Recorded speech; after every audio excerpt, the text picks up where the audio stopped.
Então, vamos lá, então. Plano de estudo tutorial, terceiro ano, terceiro bimestre. Eixo temático. Cultura e política na construção do Estado Nacional Brasileiro, 1822 a 1930. Tema: trabalho e produção da sociedade brasileira entre o período da Primeira República, o Brasil no quadro do capitalismo ocidental no início do século XX.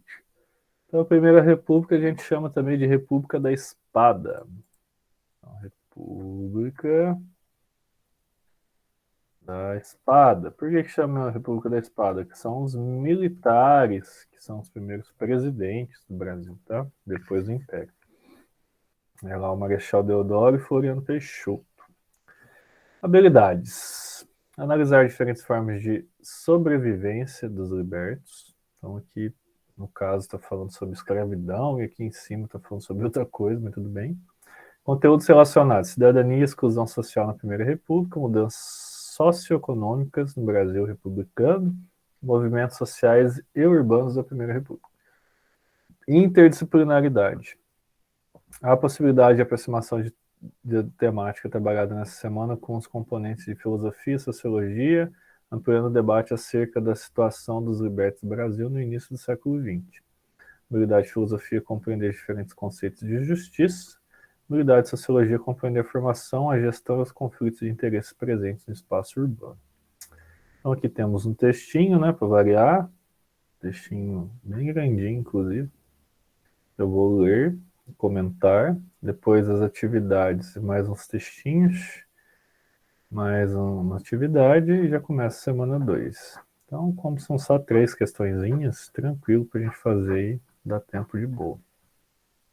Então vamos lá, eu vou ler o texto com vocês aqui. Se vocês quiserem comentar alguma coisa, fiquem à vontade. Mas como nas últimas aulas que eu tive com vocês não comentam quase nada, mas fiquem à vontade aí, tá? Pode falar o que vocês quiserem sobre o tema da aula. Os libertos no Brasil início do século XX. Caro estudante, nessa semana você vai perceber a inserção da população negra na sociedade brasileira, urbana e rural, que se deu por diversos caminhos: migração para os grandes centros, permanência nas fazendas, trabalho de parcerias no campo, sem que houvesse efetiva melhoria nas condições de vida dessa parcela da população brasileira. Além disso, você vai analisar o papel da população negra na história do Brasil, percebendo a importância de sua atuação em movimentos sociais na criação de uma imprensa especializada em manifestações artísticas e culturais durante a primeira metade do século XX, destacando que a população negra não ficou passiva diante de todas as dificuldades enfrentadas, mas atuou em diversos setores da vida nacional, demonstrando união e autoestima mesmo diante de uma sociedade que se coloca como moderna, mas extremamente preconceituosa e discriminatória. Então a gente vai falar bastante sobre a iniciativa da população que é descendente dos escravizados, né, no Brasil, e que ela estava ocupando os espaços, tanto na parte rural quanto na parte urbana. E esses espaços, que a gente chama de espaço de pertencimento, são os espaços que a população negra ainda luta para conquistar. Então, é o espaço dentro da universidade, é o espaço dentro do jornalismo, espaço dentro das profissões, né? Que a gente vê aí como médico, advogado, engenheiro, que são profissões que a gente coloca como as profissões elitistas no Brasil, né? E entre outros. Então, Brasil no quadro do capitalismo ocidental do século XX. Vertigem e aceleração do tempo. Essa seria, sem dúvida, a sensação mais forte experimentada pelos homens e mulheres que viviam circulando pelas ruas do Rio de Janeiro na virada do século XIX para o século XX. Ainda que de forma menos contundente, o mesmo sentimento estaria presente nas principais cidades brasileiras. Tal como a cidade capital, cresciam como nunca, tornavam complexas suas funções e recebiam levas de imigrantes europeus, que atravessavam o Atlântico em busca do sonho de fazer a América. Tudo parecia mudar em ritmo alucinante: a política e a vida cotidiana, as ideias e as práticas sociais, a vida dentro das casas e o que se via nas ruas. Marasmo. E um ponto em que parecia transcorrer tão lentamente que sua marcha inexorável mal era percebida. Assim, as fazendas nas vilas do interior e nos sertões do país, essa mesma virada do século seria percebida. Ali, nada parecia romper uma rotina secular, firmemente alicerçada no privilégio, no arbítrio, na lógica do favor, na inviolabilidade da vontade senhorial dos coronéis e nas rígidas hierarquias assentadas sobre a propriedade, a violência e o medo. Então aqui está falando sobre que na vida no campo a rotina praticamente não mudou, né? Então, enquanto os brancos, né, as pessoas brancas donas de fazendas, ainda tinham privilégios, ainda tinham aquele aspecto de coronel e tudo mais que a gente via desde o tempo da escravidão aqui no Brasil, né? A transição do modelo de produção escravocrata para a formação de trabalho assalariado revelou um cenário marcado de uma série de opressões em relação aos operários, formas de controle e obstáculos à sua organização. Ao lado das antigas relações paternalistas, da divisão negativa do trabalho braçal e das rivalidades étnicas e de nacionalidade, novas ondas migratórias aumentavam a competição pelo emprego e a demanda por moradia no Rio de Janeiro, que se modernizava. Podemos acrescentar ainda a imposição de normas de conduta e valores burgueses, interferindo no espaço de lazer, nas relações familiares e até mesmo amorosas dos trabalhadores. Então, o que a gente vê aqui? Ó? A gente vê isso aqui, ó, a formação a formação das favelas e a formação também dos cortiços. Tem até um livro da Luz de Azevedo que chama O Cortiço. Então, o que acontece? A população negra, depois que ela foi alforriada, depois que ela obteve a liberdade, em 1888, ela foi procurar trabalho. E o trabalho estava concentrado nas cidades. Então, o que você vê aqui? Ó? Vou abrir algumas imagens só para vocês terem uma noção do que era um cortiço na época. Nossa, as imagens são pequenininhas, não dá para ver. Então, ó, você vê que várias pessoas aqui ó, são negras e estão dentro do contexto de uma cidade, né? Aqui no caso, Praça da República, lá no Rio de Janeiro. Então, o que acontece? Essas pessoas, elas saíram do interior, das fazendas e tudo mais, de plantação de café, de cana-de-açúcar, e foram procurar emprego nas cidades. Então, alguns conseguiram emprego nos comércios, outros conseguiram emprego em indústria, e começaram a inchar, né, as cidades, né? Começou a ter um movimento, um êxodo rural, que a gente chama, né? Que essas pessoas começaram a vir morar nas cidades. Só que como eram pessoas humildes, que não tinham uma condição financeira boa, elas começaram a morar em favelas e cortiços. Então esses barracos que a gente vê até hoje em dia, construídos de madeira e tudo mais, eram os barracos que essas pessoas faziam assim no entorno da cidade. Então, por isso que a gente chama de periferia. O que é periferia? O que é periférico? É aquilo que está em volta.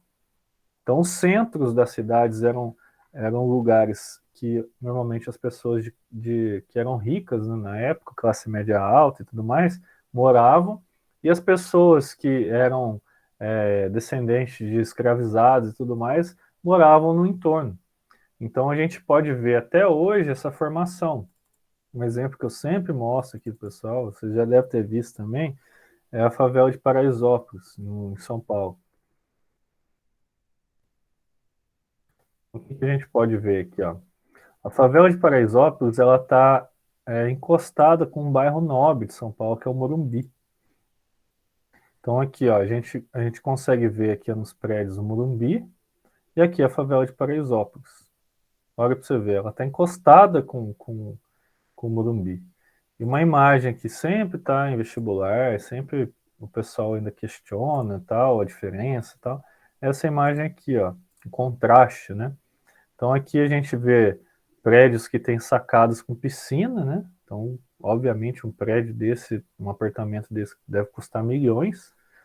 E do outro lado do muro do prédio a gente pode ver as casas que são casas de pessoas humildes, né? Que tem telhadinho de amianto, que não tem reboco e tudo mais. São casas normalmente que têm esses aspectos, que tem esse aspecto de periferia, né? De zonas que pessoas humildes moram. Então, o que a gente pode ver? que essa população aqui, que vive na periferia, ela trabalha para essas pessoas aqui que estão nessa condição aqui de classe média alta e tudo mais, que são as pessoas ricas, né, digamos assim. Então, o porteiro, o entregador de pizza, a pessoa que vai fazer ali a manutenção dos prédios e tudo mais, moram aqui. Enquanto os empresários, as pessoas que são donas de comércio e tudo mais, moram nesses apartamentos aqui, do outro lado, digamos assim, do muro que divide a comunidade do bairro chique, né, do bairro de luxo e tudo mais. Então, isso não começou agora, não começou no ano 2000, isso aí começou lá por volta de 1800 a 1900, que quando as cidades começaram a se industrializar. Então, o Rio de Janeiro e São Paulo começaram a se tornar potências. Por quê? Porque a industrialização gerou emprego e, obviamente, fez fortuna para as pessoas que eram donas desse potencial industrial, né?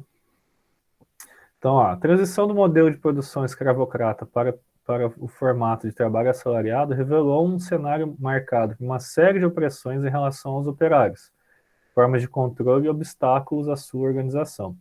Ao lado das antigas relações paternalistas, da visão negativa do trabalho braçal e das rivalidades étnicas e de nacionalidade, novas ondas migratórias aumentavam a competição pelo emprego e demanda de moradia no Rio de Janeiro.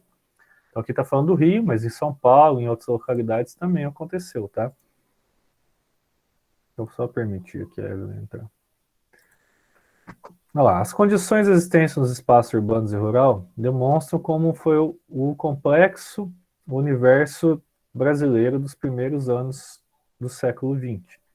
A perpetuação de uma elite rural no controle da máquina pública convivia com uma classe média urbana emergente e desejosa de mudanças políticas e sociais, fruto da sensibilidade em relação às transformações do mundo ao redor. Assim, a República Oligárquica, maior porção de período da história política brasileira, se inicia com a hegemonia dos coronéis e seus latifúndios, mas se encerra com a perspectiva urbana construída por uma nova elite seduzida pelas novidades das cidades. Então, o que ele está falando aqui? Ele está falando que a política no Brasil ela foi tomada pelos coronéis. Então, por que o Brasil se tornou uma república? Porque o imperador, Dom Pedro II, já não estava dando conta mais de agradar esse pessoal, né? Esse pessoal queria também, tinha um anseio de virar político, né? Eles queriam tomar as decisões do país. Então, o que eles fizeram? Eles se juntaram e conseguiram meio que colocar à força a república no Brasil. Então, eles queriam eleger os governantes, os governadores e tudo mais. Antes, o Dom Pedro II fazia essa função. Agora não, agora eles elegem, eles podem ser eleitos, entendeu? Tanto é que no Brasil, no começo, você tinha que comprovar renda para votar. Agora imagina hoje, você fez 16 anos, né? Você já tem direito a votar. Com 18 anos, o voto já é obrigatório, né? Se você não votar, você tem que justificar. Então, na época, se você não comprovasse, sei lá, uma renda lá de 50 mil reais por ano, você não podia votar. Se você fosse analfabeto, você não podia votar. Então, as pessoas que votavam nessa época eram pessoas da elite, eram pessoas que poderiam estudar, que eram letradas, né, que eram alfabetizadas, eram pessoas que tinham uma condição financeira muito boa. E, obviamente, eram pouquíssimas pessoas que tinham essas condições. Então, olha para você ver, a República do Brasil foi feita de uma forma que excluiu mais de 90% da sociedade. Então, 10% escolhia os políticos, 10% faziam a política no Brasil. O resto vivia ali solto, né? Viviam à margem dessas pessoas. Então, a implementação de uma dinâmica capitalista desse final do século XIX, materializada nas atividades associadas à exportação do café, como casas bancárias, estradas de ferro, bolsa de valores, etc., vão se consolidando como base produtiva.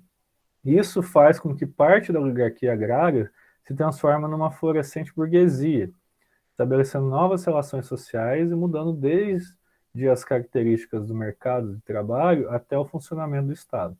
Então ele está falando aqui que esse pessoal que eram donos das fazendas de café e tudo mais se voltaram também para as cidades.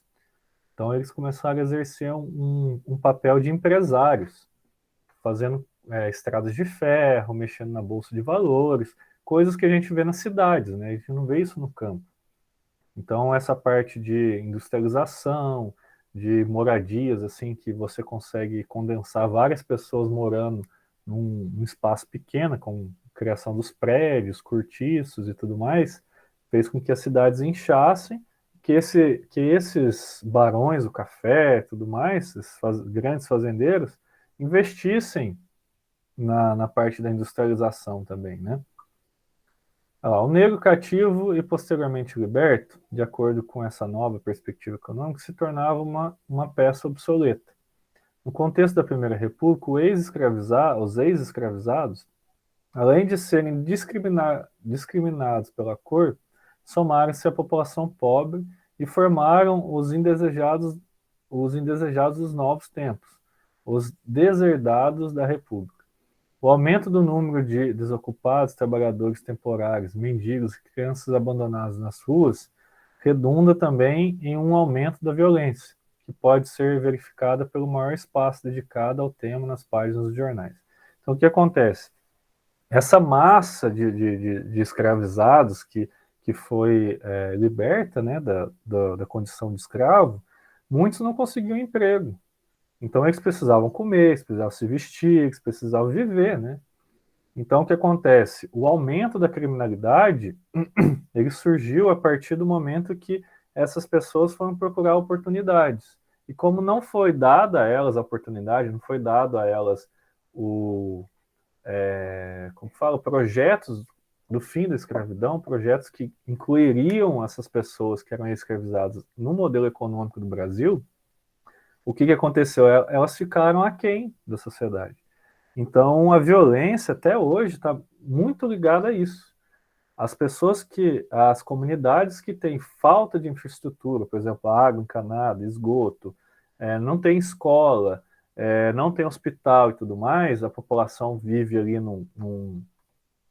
numa comunidade onde não tem infraestrutura, a chance da violência aumentar nessas localidades é muito maior em relação a outras comunidades que têm um pouco de infraestrutura. Uma escola, um hospital, um centro esportivo e tudo mais. Então a violência está diretamente ligada ao quê? À falta de oportunidade. Então o cara, ou a pessoa, obviamente, ela não vai querer roubar uma outra, não vai querer cometer um ato violento por simples acordar e falar assim, não, hoje eu vou cometer um crime. Não é assim que funciona, tem todo um contexto. A pessoa muitas vezes passou por dificuldade, ela passou fome, ela não teve água, não teve esgoto tratado dentro da casa dela, então ela tinha que buscar água. Os pais não deram educação para o filho, então o que acontece? Ele cresceu na rua, ou muitas vezes ele não tem o pai e a mãe, foi criado por algum parente. Então toda essa falta de estrutura faz com que aumente a criminalidade. Então eu não estou falando que o cara passou dificuldade e vai ser criminoso. Não, não é isso. Mas só que a chance dele ser criminoso é muito maior do que se você considerar uma criança que teve educação, que teve os pais presentes e tudo mais. Entenderam? Então é um processo histórico isso. A criação das favelas, a falta de oportunidade, o racismo, isso tudo foi um contexto criado desde lá do século XIX, desde lá do Império, antes até do Império, na escravidão no Brasil. Então é uma coisa que ainda respinga no contemporâneo, né? Ainda a gente colhe esses frutos ainda, dessa escravidão e dessa falta de atino, né, das autoridades em absorver essas pessoas e fazer com que essas pessoas entrem de igualdade com as pessoas brancas, né, tendo oportunidade e tudo mais. Como salienta Florestan Fernandes, a preocupação pelo destino dos escravizados se mantivera em foco enquanto se ligou a ele o futuro da lavoura. Então ele está falando aqui, só tem importância o escravizado quando ainda ele trabalhava como escravo na lavoura. Ela aparece nos vários projetos que visaram regular legalmente a transição do trabalho escravo para o trabalho livre, desde 1823, até a assinatura da Lei Áurea. Com a abolição pura e simples, porém, a atenção dos senhores se volta especialmente para os seus próximos interesses. A oposição do negro no sistema de trabalho, a sua integração à ordem social deixam de ser matéria política. Era fatal que isso sucedesse. Então, a posição, aqui está falando, a posição do negro no sistema de trabalho e sua integração à ordem social, ou quer dizer, à sociedade, deixa de ser matéria política. Então, o que acontece? A importância dessas pessoas que eram escravizados deixa de ser importante para a política. Então, eles não querem saber o que vai acontecer, eles não querem saber se o negro vai ter oportunidade numa escola, se vai ter um acesso à universidade, se vai ter uma condição digna de morar em alguma cidade ou mesmo no campo. Eles não querem saber disso. Eles querem saber da produção, eles querem saber da economia, eles querem saber de gerar renda, eles não querem saber dessas pessoas. Então, essas pessoas caem num abismo, né, social. A nova situação levou os libertos a procurarem melhores alternativas para a sobrevivência. As migrações foram uma delas. Muitos ex-escravizados acabaram abandonando as fazendas e mudando para outras, ou então foram para cidades. Essas migrações aconteceram por múltiplos fatores, para desassociar dos locais em que foram escravizados, para encontrar parentes ou para procurar melhores oportunidades de salários. Para além dos efeitos da Lei Áurea, trabalhadores rurais no Brasil ainda vivem atualmente sob ameaça no cativeiro. Mudaram-se os rótulos, ficaram as garrafas. Marx afirma que o morto se apodera do vivo. Como base da permanência da escravidão sob outras formas, consta-se que não são apenas as velhas formas que inserem nas novas, mas as novas recorrem às velhas sempre que possível. Então está falando o quê? De escravidão após a abolição da escravatura. Então, se até hoje existe escravidão no Brasil, você vê alguns casos, por exemplo, passou até no Fantástico esses dias, as empregadas que vinham, meninas ainda de 12 anos, 11 anos, 10 anos, vinham do Nordeste procurar emprego, às vezes em São Paulo, achavam uma família, essa família acolhia essa menina, né? E fazia com que ela morasse num apartamento ou numa casa, num quartinho minúsculo, e essa pessoa, entre aspas, era parte da família. Só que ela era uma empregada doméstica 24 horas por dia. Não sei se vocês viram essa reportagem. E a família nunca pagava nada. Às vezes pagava, sei lá, um trocadinho ali para ela comer alguma coisa fora e tudo mais. Só que ela vivia ali. Ela não podia sair, ela não tinha férias, ela não tinha carteira assinada, não tinha nada. Então isso chama o quê? Trabalho análogo à escravidão. Por quê? Porque você mantém uma pessoa dentro de uma casa, não paga salário a ela não tem descanso, ela não tem férias, ela não tem os direitos trabalhistas, ela não tem direito de aposentar, e ela vive ali. Agora você imagina a cabeça dessas pessoas que foram submetidas a esse tipo de tortura mesmo, né? Então, no Fantástico até mostrou essas mulheres que já estão na fase adulta, já, né, com 30 anos, elas têm ainda algumas características de criança. Elas gostam de boneca, elas muitas vezes não têm maldade, né, na interação social. Então, elas são bem, que a gente chama de suscetíveis, né, à manipulação mesmo. Tipo, você conversa com a pessoa, você consegue convencer ela muito fácil. Então, são pessoas assim que hoje em dia a gente consegue ver no noticiário, né, alguns casos. Agora imagina logo após a abolição da escravatura, quantas pessoas ainda continuaram sendo escravas, né? Só que em outros moldes, digamos assim. É importante destacar que os movimentos sociais foram importantes instrumentos de resistência à exclusão social, reflexo de uma estrutura social caracterizada pela concentração de renda e pela injustiça. Esses movimentos desafiaram as autoridades, deixando claro que os grupos sociais brasileiros não poderiam ser reconhecidos pela passividade e pelo conformismo. Muito pelo contrário, o dinamismo dos movimentos, vazios nos seus projetos ideológicos, mas dispostos a se oporem à ordem estabelecida, foi um indício claro da dinâmica social do período. Movimentos operários e sindicais no teatro, na educação, fundação de escolas para negros, em associações carnavalescas, na música e no futebol, é perceptível a ideia da resistência. Todos esses setores lutaram contra a discriminação e o preconceito, como, por exemplo, na proibição governamental da inclusão de jogadores negros na seleção nacional em 1920. Na tentativa de impedir a viagem a Paris do grupo musical Oito Batutas, liderados por Pixinguinha, em 1922. A Frente Negra Brasileira, a FNB, a associação que existiu de 1931 a 1937, mobilizou milhares de negros e negras a lutarem por seus direitos, especialmente quando o acesso à educação. Então, o que acontece? O próprio samba, que hoje é uma música assim vinculada ao Brasil e tudo mais, é uma herança cultural que a gente vê assim tocando em vários lugares, era música de periferia, era a música que as pessoas assim consideravam como subversiva, como uma coisa assim relacionada às pessoas negras e que não era uma música que poderia ser ouvida por uma pessoa branca. Então, olha para você ver, o preconceito partia daí. O Pixinguinha, que é um sambista, né, negro, ele muitas vezes tinha que entrar nos lugares pelos fundos, que ele não podia entrar no mesmo lugar onde os brancos iam assistir o próprio show dele.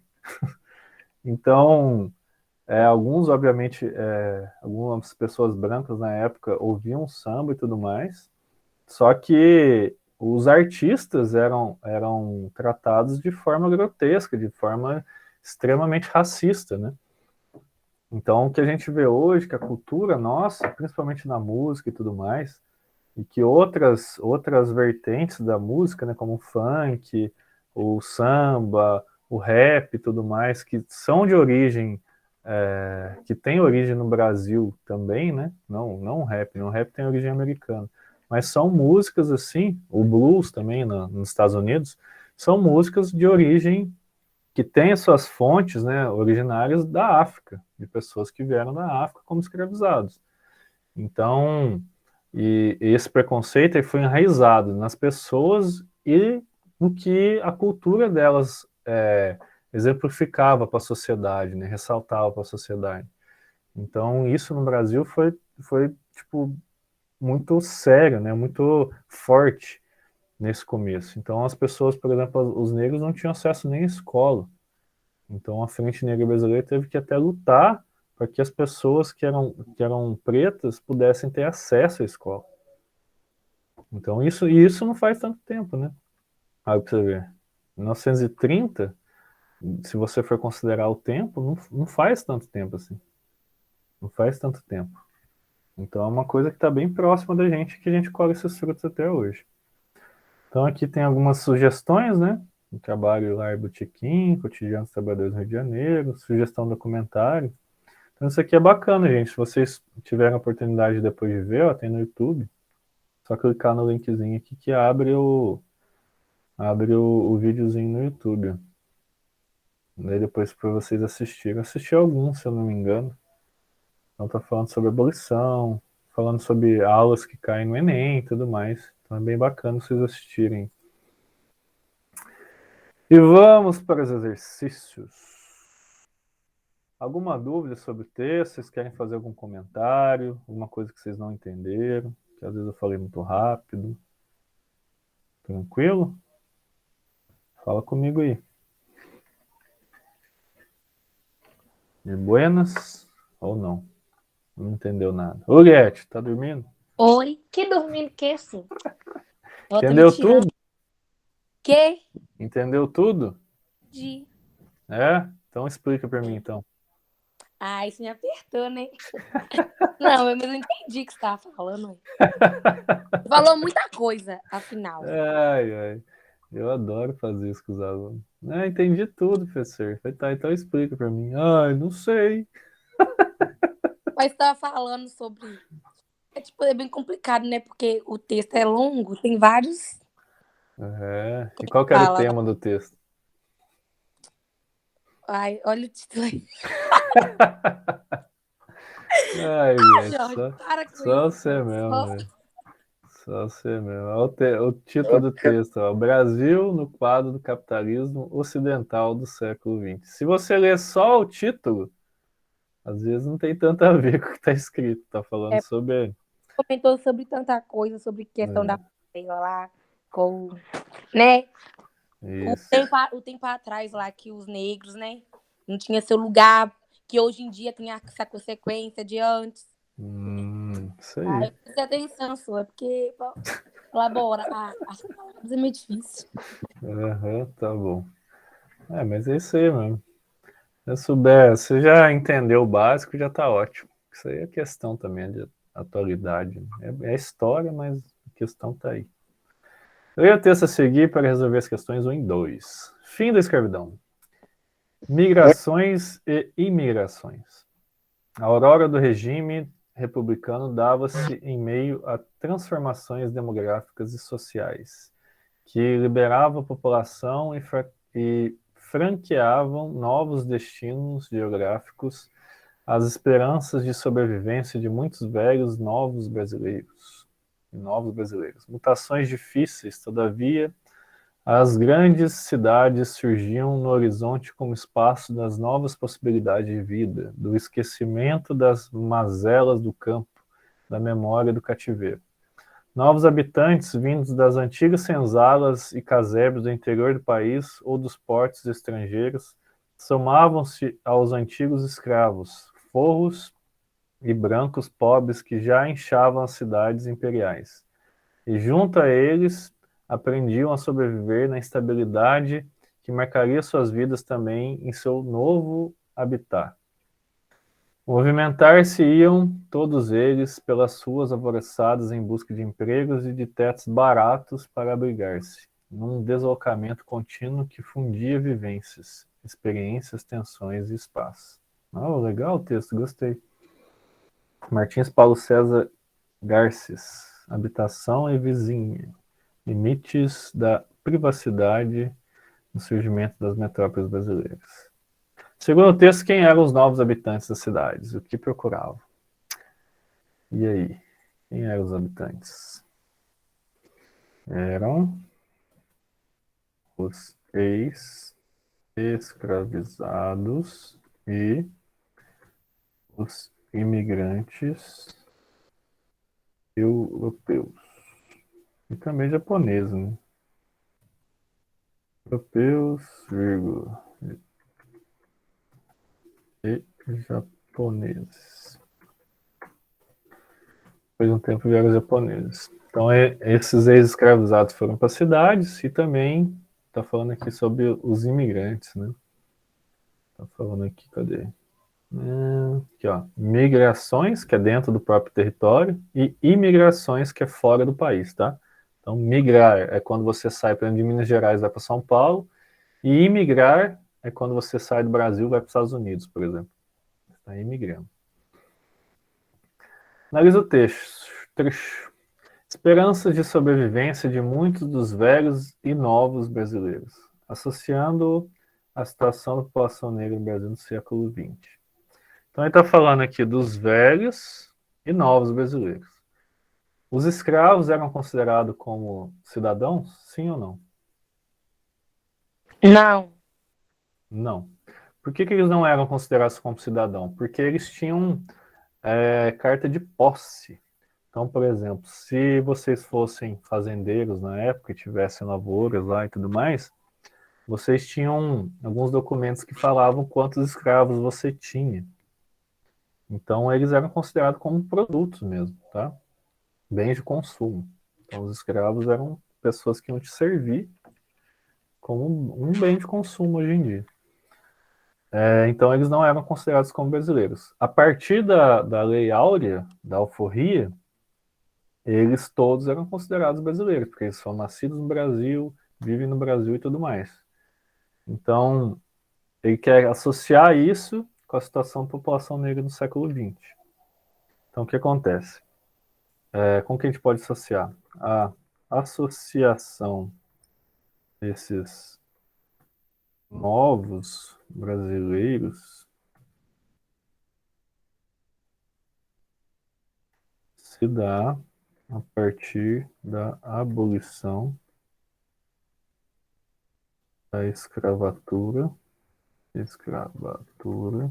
em 1888, pois antes da Lei Áurea, os escravizados não eram considerados cidadãos brasileiros.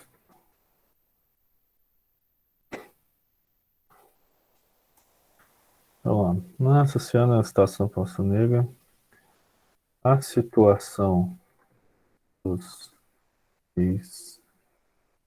escravizados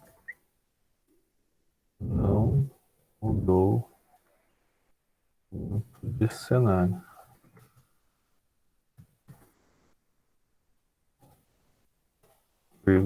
Preconceito,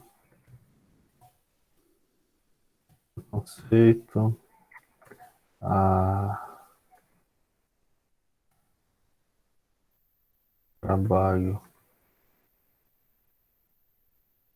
salários mínimos, salários miseráveis, moradias precárias faziam parte do cotidiano dessas pessoas. Aqui, a associação desses novos brasileiros se dá a partir da abolição da escravatura em 1888, pois antes da Lei Áurea, os escravizados não eram considerados como cidadãos brasileiros. A situação dos ex-escravizados não mudou muito de cenário. Cenário com S? Nossa, agora ele nem quer consertar. De cenário. Preconceito, o trabalho com salários miseráveis, moradias precárias, faziam parte do cotidiano das pessoas. O que eu estou querendo dizer aqui? Eu estou querendo dizer que mesmo depois da abolição da escravatura, eles ainda viviam à margem da sociedade, tá? Então, se vocês quiserem escrever do jeito seus também, fica à vontade. Não precisa copiar de mim também não, tá? Pode falar que os negros vivem à margem da sociedade, que apesar deles serem considerados agora brasileiros, eles não poderiam votar, eles não tinham empregos como as pessoas brancas, sofriam preconceito da mesma forma, moravam na periferia. Então, tudo isso faz parte dessa resposta aqui, tá? Alguma pergunta, alguma dúvida ou tranquilo? Tranquilo. Então, beleza. Os meninas que também estão aí na aula, se vocês quiserem falar também, pode falar, só pode dar um sinalzinho de vida aí. Oi, tô aqui, professor, ó, tô ouvindo. Não, tô dormindo não. Então, vamos lá. Número 3, aqui é o Enem. 2 textinhos rápidos aqui para a gente terminar. Em todo o país, a Lei 13 de maio de 1888 libertou poucos negros em relação à população de cor. A maioria já havia conquistado a alforria antes de 88, por meio de estratégias possíveis. No entanto, a importância histórica da Lei de 88 não pode ser mensurada apenas em termos numéricos. O impacto que a extinção da escravidão causou numa sociedade constituída a partir da legitimidade da propriedade sobre a pessoa não cabe em cifras. Tá, então aqui está falando sobre a abolição e tudo mais, que foi um marco importante, tudo bem. Texto 2. Nos anos imediatamente anteriores à abolição, a população livre do Rio de Janeiro se tornou mais numerosa e diversificada. Os escravos, bem menos numerosos que antes, e com os africanos mais aculturados, certamente não se distinguiam muito facilmente dos libertos e dos pretos e pardos livres habitantes da cidade. Também já não é razoável presumir que uma pessoa de cor seja provavelmente cativa, pois os negros libertos e livres poderiam ser encontrados em toda parte. Então, estou falando aqui que antes da abolição da escravatura mesmo, já haviam várias pessoas livres. Por quê? Porque tiveram outras leis. Por exemplo, lei do ventre livre, lei do sexagenário, o fim do tráfico também. Então tiveram outras leis que várias pessoas, entre aspas, foram beneficiadas, né? Se é que isso pode ser dito, né? Você sair de uma condição de escravidão e ainda continuar à margem da sociedade. Sobre o fim da escravidão no Brasil, o elemento destacado no texto 1, que complementa os argumentos apresentados no texto 2, é a variedade das estratégias de resistência dos cativos, controle jurídico exercido pelos proprietários, inovação social representada pela lei, ineficácia prática da libertação, significado político da abolição. E aí, o que vocês acham que é? Está falando aqui que o texto 1 complementa o texto 2. Então aqui no texto 1 está falando da lei mesmo, e aqui está falando que apesar da lei áurea e tudo mais, já tinha muita gente liberta já, antes da lei. Então, a variedade das estratégias de resistência, controle jurídico exercido pelos proprietários, inovação social representada pela lei, ineficácia prática da libertação, significado político da abolição. E aí? A, B, C, D, ué. Chuta uma pra nós aí. Faz uma pra nós.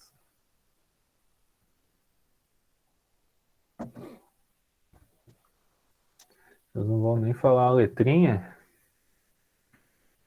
Já que pra chutar vai D. E não sei não. Tô chutando. D de dado, ineficácia prática da libertação.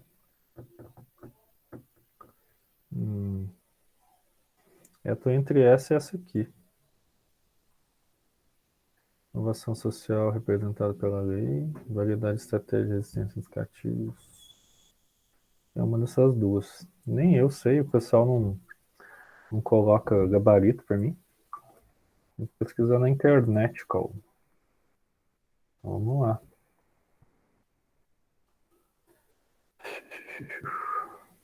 Texto 1, texto 2, tá. O D de dado. Acertei. Talvez essa questão... Porém, como devemos perceber, a abolição da escravidão, pensa aqui, né? Ficar essa parte de libertação. Tá boa de chute, hein? Pois Tá é. boa de chute. Eu colocaria essa também, na letra D. É que você foi na D de Deus, né? Daí você acertou. É claro. D de Deus, ou C de Cristo.